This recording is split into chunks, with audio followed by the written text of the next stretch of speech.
नमस्कार मैत्रिणींनो, आज बनवायचा होता मला फर्स्ट क्लासमध्ये उपमा. कारण उपमा खायचा मूड झालेला होता.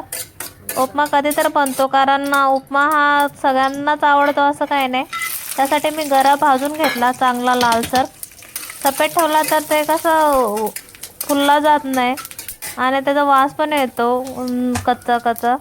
त्यामुळे जास्त करून भाजून घ्यायचा जेवढा होत लालसर.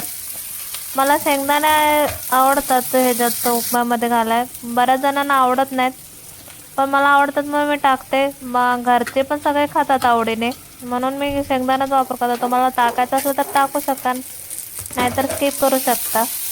नंतर कांदा आणि गाजर घेतलेले मी. तुम्हाला दुसऱ्या कुठल्या व्हेजिटेबल घालायचं असलं तर घालू शकता.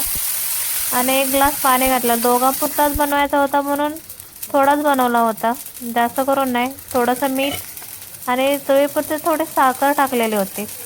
साखरेचा म्हणजे जरा तिखटमध्ये गोड उपमा छान लागतो. कधी ट्राय करून बघा. छान व्यवस्थित भाजून घेतलेला गरा पण फुलून जातो. त्यामुळे पाणी जास्त वापरू नका, कारण तो मग वेगळाच मेल्टी होतो.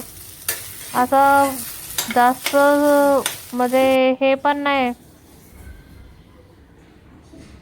सुटसुटीत चांगला छान होतो.